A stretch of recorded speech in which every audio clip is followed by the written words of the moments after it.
ensemble un moment de culte. Cette semaine a commencé la période de Carême, que l'on appelle également dans le protestantisme le temps de la Passion. Cette période est pour nous une période liturgique un peu particulière. Nous sommes invités à réfléchir sur la foi, sur le sens de la vie, comme chaque dimanche d'ailleurs, mais avec cette perspective particulière qu'est la Semaine Sainte, le Vendredi Saint en particulier, la mort de Jésus sur la croix, dans la perspective aussi de la fête de Pâques, la résurrection, la victoire de la vie sur la mort. C'est dans cette perspective que nous voulons entrer dans cette période en écoutant un premier cantique, torrent d'amour et de grâce.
Nous prenons un temps de recueillement avec le psaume du jour, le psaume 25.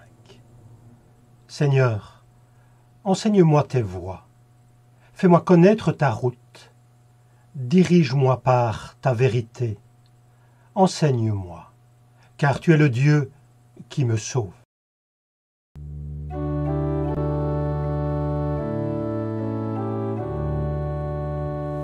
Fais-nous connaître tes chemins.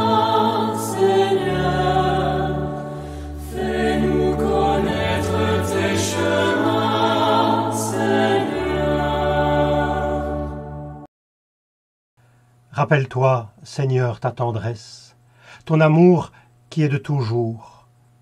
Dans ton amour, ne m'oublie pas, en raison de ta bonté, Seigneur. Fais-nous connaître tes chemins, Seigneur.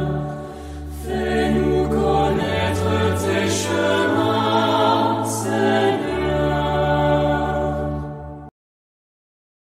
Il est droit. Il est bon, le Seigneur, lui qui montre aux pécheurs le chemin. Sa justice dirige les humbles. Il enseigne aux humbles son chemin.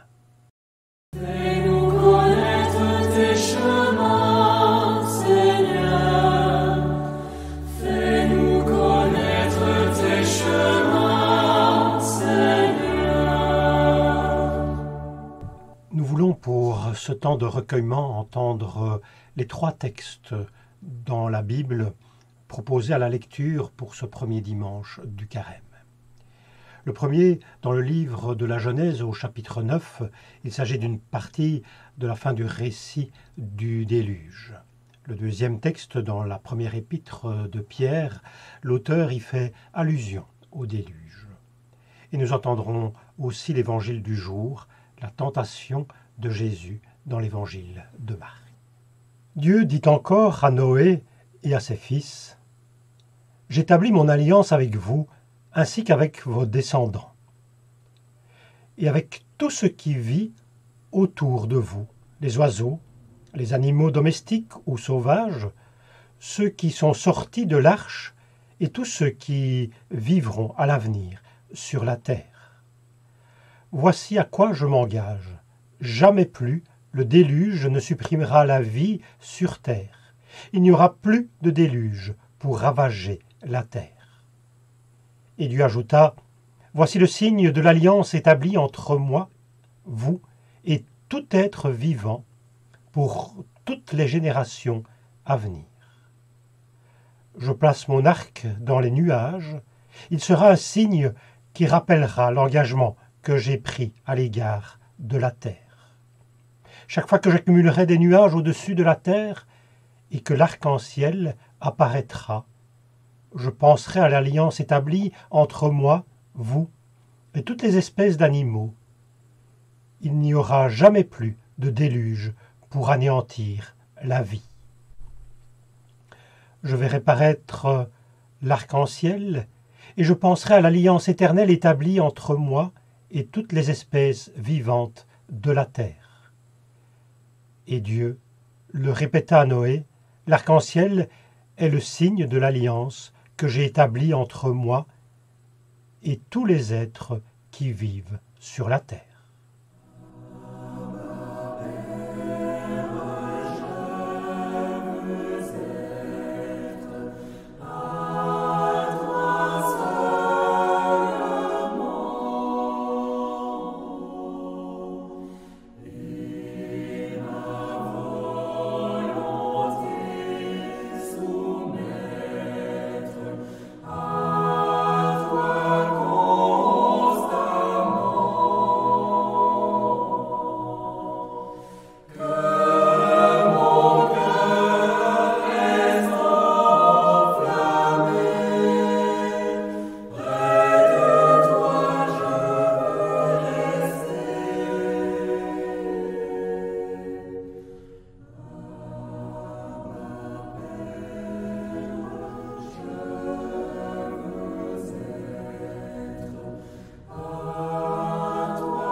En effet, le Christ lui-même a souffert à cause des péchés des humains, une fois pour toutes, lui, l'innocent, pour des coupables, afin de vous amener à Dieu.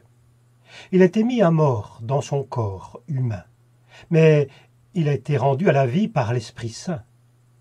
Par la puissance de cet Esprit, il est même allé proclamer la bonne nouvelle aux esprits emprisonnés. Ce sont ceux qui, autrefois, ont résisté à Dieu quand celui-ci attendait avec patience à l'époque où Noé construisait l'arche. Un petit nombre de personnes, 8 en tout, sont entrées dans l'arche et ont été sauvées à travers l'eau. Ces événements étaient l'image du baptême. Celui-ci ne consiste pas à laver la saleté corporelle, mais à demander à Dieu une bonne conscience. Et c'est ainsi que vous êtes sauvés maintenant, vous aussi, grâce à la résurrection de Jésus-Christ. Celui-ci est allé au ciel et il se tient à la droite de Dieu, où les anges et les autres autorités et puissances célestes lui sont soumis.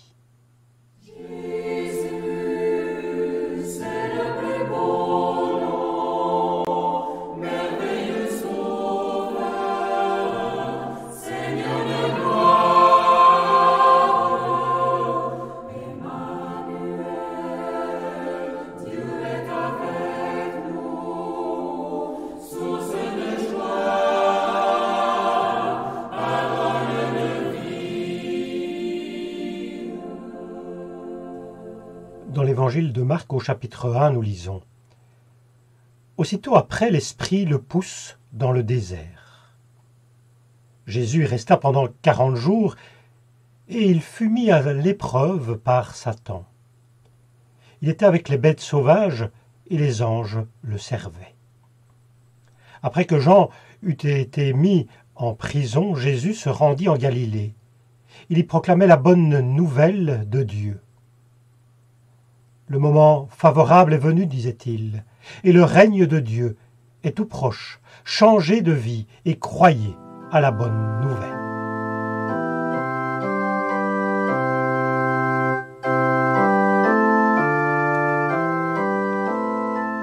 Dans l'Évangile, nous voyons Jésus dans le désert. Cette fois, c'est le désert de la tentation. Oui, Jésus est tenté. Si nous nous reportons à la première lecture de ce jour, qui est en fait le récit de la fin du déluge, Dieu lui-même aurait en quelque sorte été tenté de détruire sa création. Le texte de ce récit du déluge, au début, en effet, dit l'intention de Dieu de tout balayer face à la méchanceté des hommes. Il est tenté, en quelque sorte, de tout évacuer. Mais nous connaissons la suite de ce récit symbolique qui se termine par cette alliance entre Dieu et les hommes, symbolisée par l'arc-en-ciel. Faisons par ailleurs cette petite digression à propos des lectures symboliques de textes bibliques. Est-il toujours juste de le faire ? Nous pouvons nous poser la question.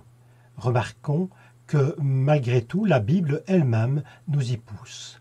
Ainsi, cette reprise du récit du déluge dans la première épître de Pierre. L'auteur de ce texte du Nouveau Testament utilise cette histoire du déluge comme symbolisme du baptême, comme nous avons pu le lire.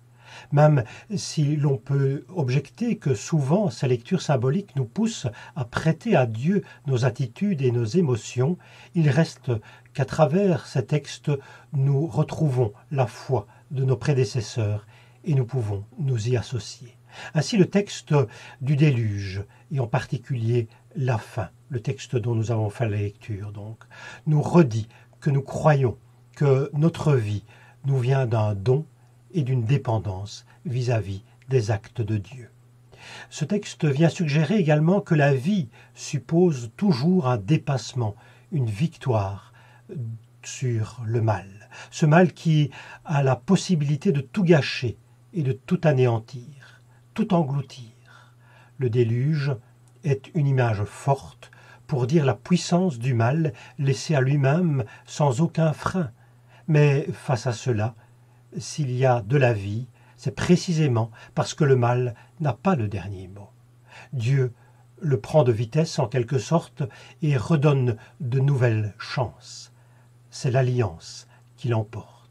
L'alliance de Dieu avec les hommes, l'alliance, la relation, parce que Dieu veut qu'il en soit ainsi. Dieu s'engage à faire aboutir la vie. La vie humaine est une violence dépassée. Le Dieu de la vie sait que la vie est dans l'alliance, car l'alliance est ce qui garde la vie. L'arc de lumière, dans les jours d'orage et de tonnerre, dans les moments nuageux, sombres de la vie, nous dit, en quelque sorte, « Laissez les arcs de la violence porter votre regard vers le ciel, voyez mon arc-en-ciel fait de couleurs, c'est ma signature, c'est comme mon bras posé en geste d'amitié sur les épaules du monde. » Toute existence humaine s'accomplit par des choix. Jésus n'a pas échappé à cette condition. Matthieu et Marc donnent des détails concernant le contenu de la tentation. Marc est plus sobre, comme nous avons pu le lire aujourd'hui. Pourtant, il en dit assez, et il dit même des choses que les autres ne disent pas peut-être. Ainsi, pour Marc, c'est l'esprit qui pousse Jésus dans le désert, vers le lieu de la tentation. Faut-il comprendre que l'esprit n'est jamais absent du moment de l'épreuve, du lieu du combat ? En tout cas, l'esprit se porte aux côtés de celui qui doit faire des choix décisifs. Si le diviseur, diabolos signifie diviseur, si le diviseur est là, il devra compter sur le rassembleur, qui veille auprès de ceux qui risquent de rester prisonniers de la mort. C'est ce que nous dit la deuxième lecture dans la première épître de Pierre. Le verset qui parle de la tentation de Jésus dans l'évangile de Marc indique que Jésus était dans le désert, avec les bêtes sauvages et les anges. Jésus vivait là, avec eux. Alors voici une manière symbolique de comprendre cela, et j'en terminerai avec ceci. Jésus vivait avec les bêtes sauvages et les anges. Une manière de dire qu'il avait effectivement dépassé la cassure qui rompt l'harmonie dans la création, parce qu'il vivait la réconciliation intérieure où les pulsions, symbolisées par les bêtes sauvages, sont en paix avec les forces spirituelles symbolisées par les anges. Puissions-nous, nous aussi, cheminer dans cette voie d'harmonie en vivant dans l'alliance entre Dieu et les hommes.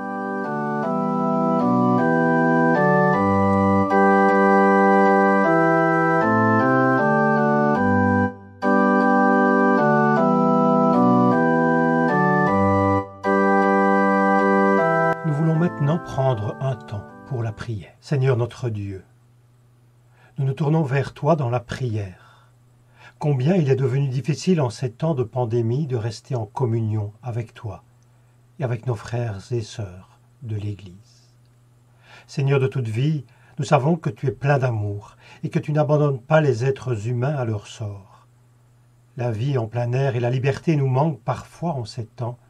Fais-nous respirer au rythme de ton amour, de ta fidélité, de ta patience. Sois près de nous. Nous prions pour notre société, notre pays qui souffre sous le fardeau d'une maladie. Donne de la sagesse à ses dirigeants, de la patience à ses citoyens.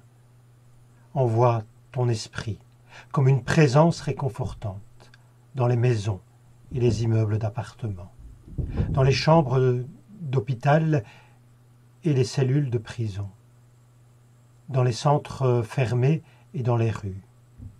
Où que nous soyons riches et pauvres, en bonne santé ou malades, ensemble ou seuls, sois près de nous, Seigneur. Nous prions pour ton Église qui souffre également. Donne-lui la sagesse afin de soutenir les femmes et les hommes et leur transmettre ton amour. Donne-lui la grâce de proclamer ton nom, Seigneur, que ton esprit nous guide, même si nous ne pouvons pas nous réunir en assemblée, sois près de nous, Seigneur.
Pour terminer ce moment de recueillement, nous entendons ces versets tirés de la première épître aux Thessaloniciens.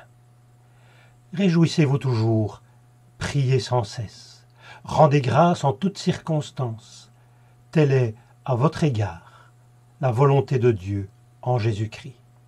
N'éteignez pas l'esprit, ne méprisez pas les paroles des prophètes, examinez tout avec discernement. Retenez ce qui est bien, abstenez-vous du mal sous toutes ses formes. Que la grâce de notre Seigneur Jésus-Christ soit avec vous.